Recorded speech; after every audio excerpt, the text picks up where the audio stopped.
Presidente, aqui, como iniciamos ontem, trata-se de denúncia em face de Alexandre Amagem, Almir Garnier Santos, Anderson Gustavo Torres, Augusto Heleno Ribeiro Pereira, Mauro César Barbosa Cid, Paulo Sérgio Nogueira de Oliveira, Walter Souza Braga Neto, esses todos por prática de condutas de organização criminosa armada, tentativa de abolição violenta do Estado Democrático de Direito, golpe de Estado, dano qualificado pela violência e grave ameaça contra o patrimônio da União e com considerável prejuízo para a vítima, deteriorização do patrimônio tombado. E em relação a Jair Messias Bolsonaro, essas imputações e também uma imputação específica de liderar a organização criminosa. Como sabemos, presidente, ministra, ministros, nesse momento a acusação penal realizada pela Procuradoria-Geral da República, que é consubstanciada em uma denúncia, obrigatoriamente a histórica lição do mestre João Mendes de Almeida Júnior, deve apresentar uma exposição narrativa e demonstrativa. Narrativa no sentido de revelar o fato com todas as suas circunstâncias, ou seja, não só a ação realizada, a ação transitiva, como a pessoa que praticou, os meios empregados, o reflexo, o malefício produzido, os motivos que determinaram aquela conduta, o lugar onde praticou e o tempo em que praticou. Deve demonstrar o corpo de delito da infração penal, indicar razões de convicção e, quando necessário, também apresentar o rol de testemunhas. E por que isso? Porque nesse momento processual, nos termos do artigo 41 do Código de Processo Penal, deve ser verificado exatamente isso. Se a denúncia oferecida pela Procuradoria-Geral da República traz a exposição dos fatos criminosos, todas as suas circunstâncias, a qualificação dos acusados, classificação dos crimes. E cito inúmeros precedentes dessa Corte, do Supremo Tribunal Federal, exatamente no sentido de que a cognição, nesse momento, é uma cognição mais restrita, não é uma cognição exauriente para já se atestar a culpabilidade, até porque nesse momento ainda não houve o contraditório, não houve o exercício por parte da defesa da possibilidade de contestação, a prova juntada pela acusação e mesmo da produção de novas provas. Na hipótese, em análise, a Procuradoria-Geral da República, nos termos do artigo 41 do Código de Processo Penal, descreveu satisfatoriamente os fatos típicos e ilícitos com todas as suas circunstâncias, dando aos acusados o amplo conhecimento dos motivos e das razões pelas quais foram denunciados. E isso também é absolutamente essencial nesse momento, que as defesas, na leitura, na exposição pela Procuradoria-Geral da República da denúncia, possam saber exatamente dos fatos pelos quais estão sendo acusados, para que possam exercer o seu direito de defesa. E todos esses fatos, em relação aos 8 denunciados, estão colocados na denúncia, onde se coloque aqui alguns trechos, lembrando que, abre aspas, a responsabilidade pelos atos lesivos à ordem democrática recai sobre organização criminosa liderada por Jair Messias Bolsonaro, baseada em projeto autoritário de poder, enraizada na própria estrutura do Estado e com forte influência de setores militares. A organização se desenvolveu em ordem hierárquica e com divisão das tarefas preponderantes entre seus integrantes. Jair Messias Bolsonaro, continua o Procurador-Geral da República, junto com Alexandre Rodrigues Amagem, Almir Garnier Santos, Anderson Gustavo Torres, Augusto Heleno Ribeiro Pereira, Paulo Sérgio Nogueira de Oliveira e Walter Souza Braga Neto, integrantes do alto escalão do governo federal e das Forças Armadas, formaram um núcleo crucial da organização criminosa, mesmo tenha havido adesão em momento distinto. Deles partiram as principais decisões e ações de impacto social que serão narradas nessa denúncia. Mauro César Barbosa Cid, embora com menor autonomia decisória, também fazia parte desse núcleo, atuando como porta-voz de Jair Messias Bolsonaro e transmitindo orientações aos demais membros do grupo. A partir desse introito da Procuradoria-Geral da República, a denúncia passa a descrever de forma detalhada, com todos os elementos, expondo de forma compreensível todos os requisitos exigidos pelo artigo 41 do Código de Processo Penal, tendo sido coerente a exposição dos fatos, com a descrição amplamente satisfatória dos crimes de organização criminosa,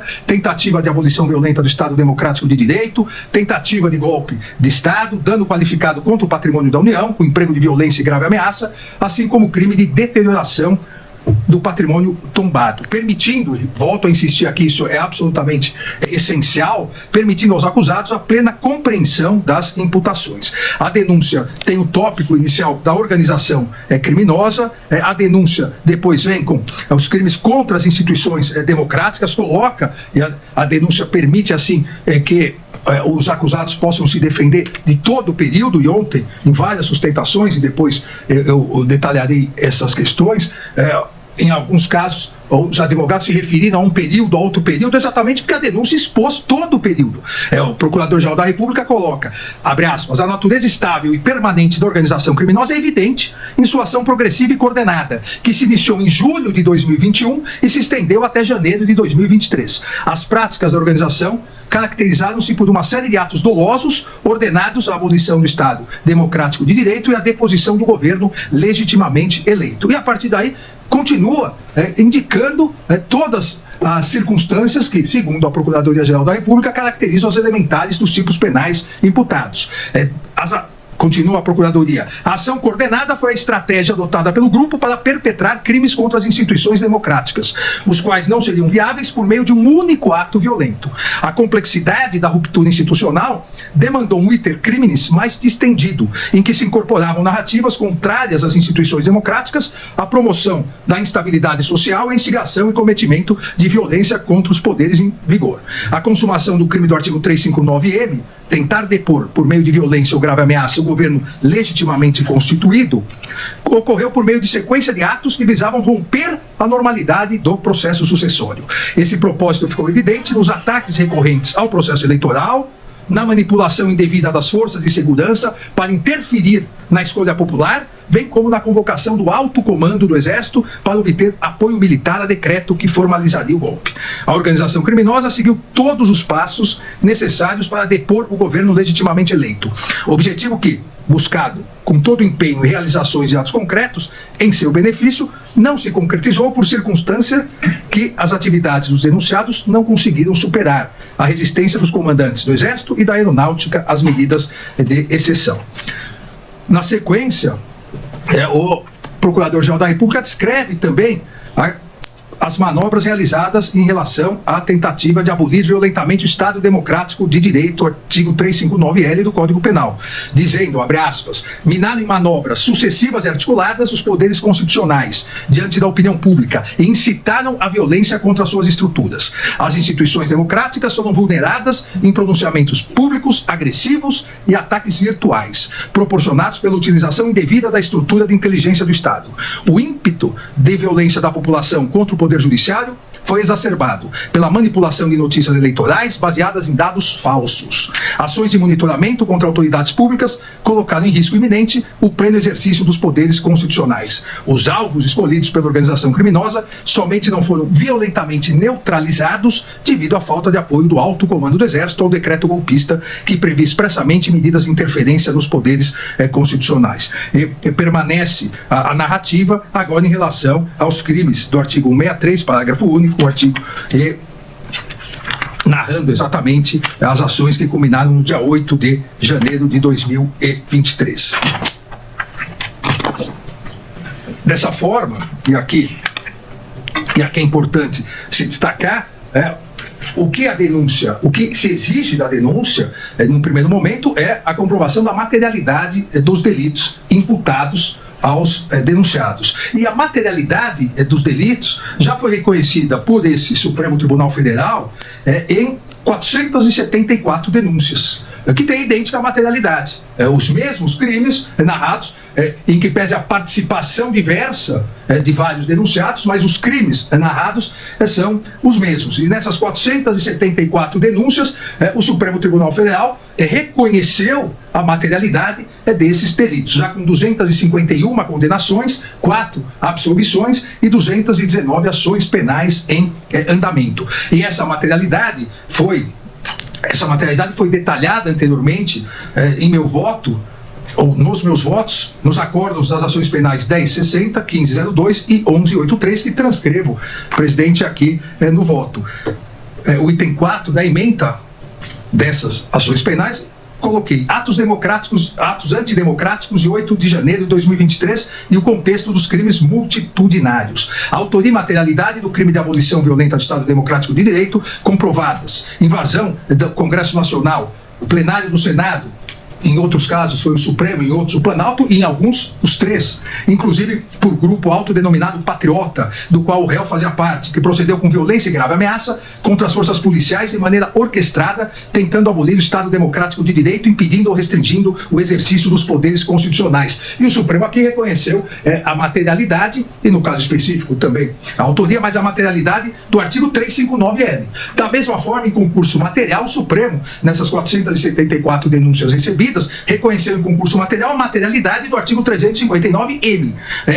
Atos antidemocráticos, autoria e materialidade do crime de golpe de Estado, comprovadas conduta do réu mediante associação criminosa que, pleiteando, induzindo, instigando a decretação de intervenção militar por meio de violência, tentou depor o governo legitimamente constituído e democraticamente eleito. Até porque, no primeiro caso, no contexto dos crimes multitudinários, era a abolição violenta do Estado Democrático de Direito, ou atentado principalmente ao Poder Judiciário, ao Poder Legislativo, para que essas instituições não pudessem mais atuar. E, além disso, o crime do artigo 359-M, pleiteando, induzindo, instigando a decretação de intervenção militar, ou seja, é um golpe de Estado contra o Poder Executivo. Da mesma forma, reconhecemos a materialidade do crime de dano qualificado pela violência e grave ameaça e o crime de associação criminosa armada, no artigo 288. A materialidade, portanto, ela está indicada na denúncia.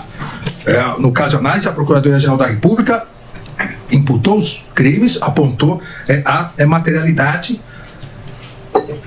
Ficou comprovado, e aqui, presidente, é sempre importante nós recordarmos que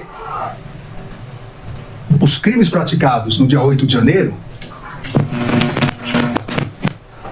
em relação à sua materialidade, não estamos falando em autoria ainda, foram gravíssimos. E todas, na verdade, salvo uma sustentação oral, salvo duas, uma que não tocou no assunto e a outra que disse que foi uma manifestação não armada, todas as demais sustentações orais, independentemente de apresentarem suas defesas, negarem a autoria, todas as demais 6 reconheceram a gravidade dos fatos ocorridos no dia 8 de janeiro. E é muito importante, presidente, nós relembrarmos sempre, porque existe na ciência o que se chama viés de positividade.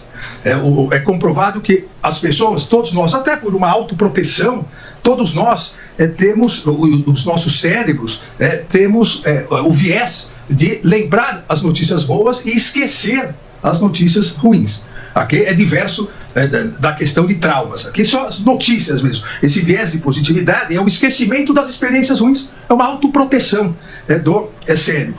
E dia 8 de janeiro de 2023 foi uma notícia péssima para a democracia, para as instituições, para todos os brasileiros e brasileiras que acreditam num país melhor. Mas esse viés de positividade faz com que nós, aos poucos, relativizemos isso e esqueçamos que não houve um domingo no parque, como eu salientei nas primeiras condenações. Não foi um passeio no parque. Ninguém, absolutamente ninguém que lá estava passeando. E ninguém estava passeando porque tudo estava bloqueado e houve necessidade de romper as barreiras policiais. Algumas delas, inclusive, já em fase final, a ação penal promovida pela Procuradoria-Geral da República contra a cúpula da Polícia Militar, algumas delas, aparentemente, foram abertas, mas vários policiais se insurgiram contra isso, vários policiais são agredidos, e o símbolo desses policiais agredidos foi uma policial militar cujo capacete foi arrebentado com uma barra de ferro. E nós temos a tendência, infelizmente, de ir esquecendo. E as pessoas de boa fé que têm esse viés de positividade acabam sendo enganadas pelas pessoas de má fé que, com notícias fraudulentas e com milícias digitais, passam a querer criar uma própria narrativa, como disse ontem, de velhinhas com a Bíblia na mão, de pessoas que estavam passeando, estavam com batom, E foram lá passar um batonzinho só na estátua. Então, presidente, eu já conversei com Vossa Excelência e pedi autorização. A materialidade desses crimes, ao invés de eu ficar aqui falando meia hora, em 5 minutos do vídeo que nós vamos mostrar, a materialidade fica comprovada, porque a materialidade exige violência ou grave ameaça.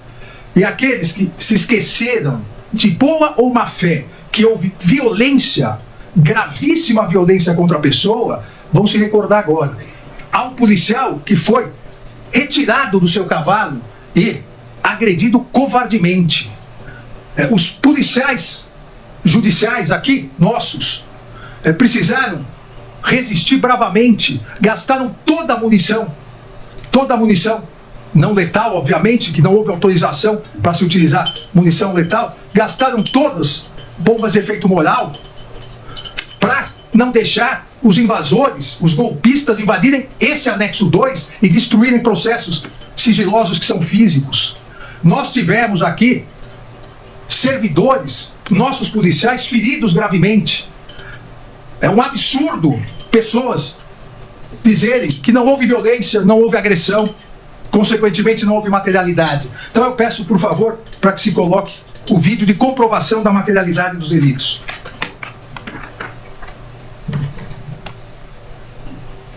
Aqui, seguindo o que a Procuradoria-Geral denunciou, os acampamentos golpistas, em que mais de 570 réus confessaram que queriam intervenção militar. Aqui, na sequência da denúncia, os atos violentíssimos de 12 de dezembro, no dia da diplomação do então presidente, do vice-eleito. Está em chamas. São quase uma dezena de automóveis pegando fogo. Se isso não é violência, o que seria? É uma violência, o absurdo de uma violência programada. Aqui, no dia véspera de Natal, a bomba, o caminhão-bomba, que colocaram uma bomba, se explodisse a bomba, centenas, se não milhares de pessoas morreriam. Vamos entrar e tomar o poder. E aqui o dia 8 de janeiro. Isso não é violência?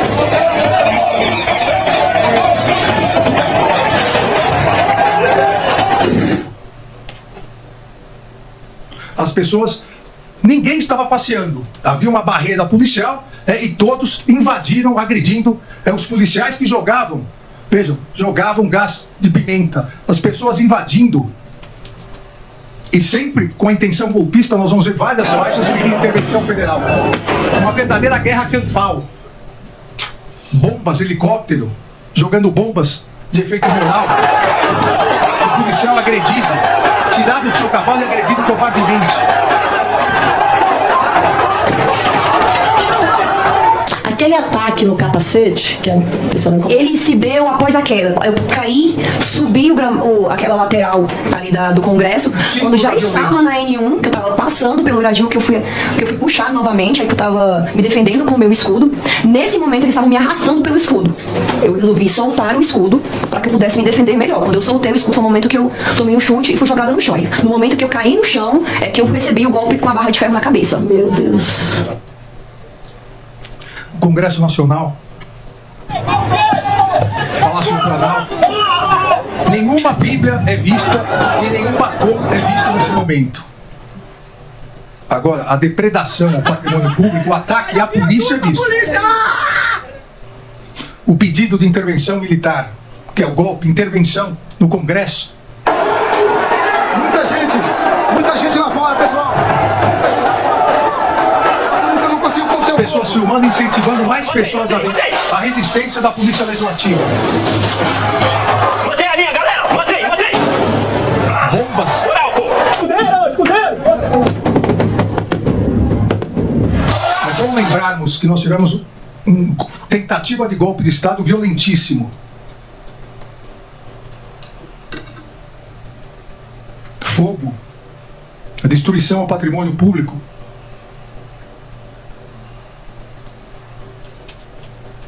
Dano qualificado. E agora o Supremo Tribunal Federal.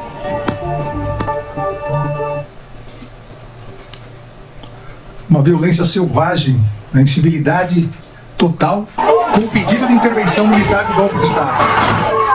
E a porra do STF, galera? E a porra do STF? Quem manda aqui essa porra? E a porra do STF, caralho? Quem manda aqui?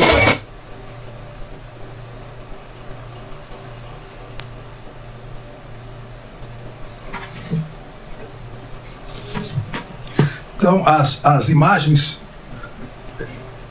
usando um chavão, uma imagem vale mais do que 1000 palavras, essas imagens acho que não deixam nenhuma dúvida da materialidade, da gravidade dos delitos praticados numa sequência narrada pela Procuradoria-Geral da República, desde os acampamentos, pedindo intervenção militar, os atos no dia 12 de dezembro, no dia da diplomação, onde inclusive se tentou invadir a Polícia Federal depois de se colocar fogo em ônibus, no dia das vésperas do Natal, a tentativa de explosão de uma bomba no aeroporto e na sequência culminando com o que narra a Procuradoria-Geral da República no dia 8 de janeiro.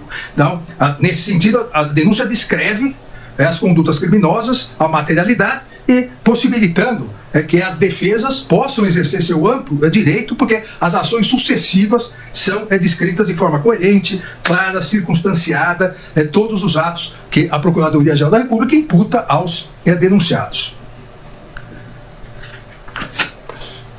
Não há, portanto, nenhuma inépcia da denúncia como alegado pelas defesas, porque a descrição fática da denúncia permite o pleno exercício do contraditório, da ampla defesa, não havendo, me parece, com certeza, nenhuma dúvida da exposição, como eu disse, clara e compreensiva de todos os requisitos exigidos pelo artigo 41. Da mesma forma, está presente a justa causa para a instauração da ação penal. Sabemos que o recebimento da denúncia, além dos requisitos previstos no artigo 41 do Código de Processo Penal, exige o seu recebimento à justa causa previsto no artigo 395-3 do também Código de Processo Penal, a justa causa que deve ser analisada dentro daquele tripé dos seus 3 componentes, a tipicidade, punibilidade e viabilidade, de maneira que a denúncia tem que vir sustentada por um suporte probatório mínimo a indicar a imputação.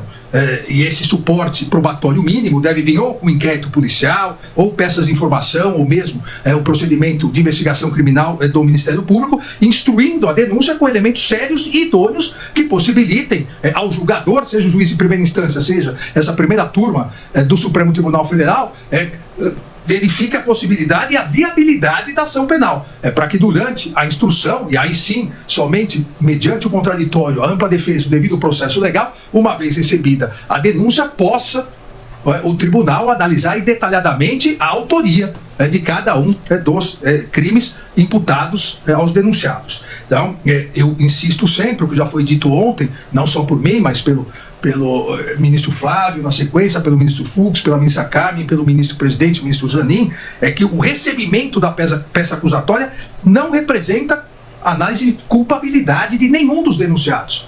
O recebimento da peça acusatória depende da materialidade dos crimes, que está comprovada, mas não é uma cognição exauriente dos fatos. É um mero juízo de delibação quanto à existência dos crimes, materialidade e indícios mínimos de autoria.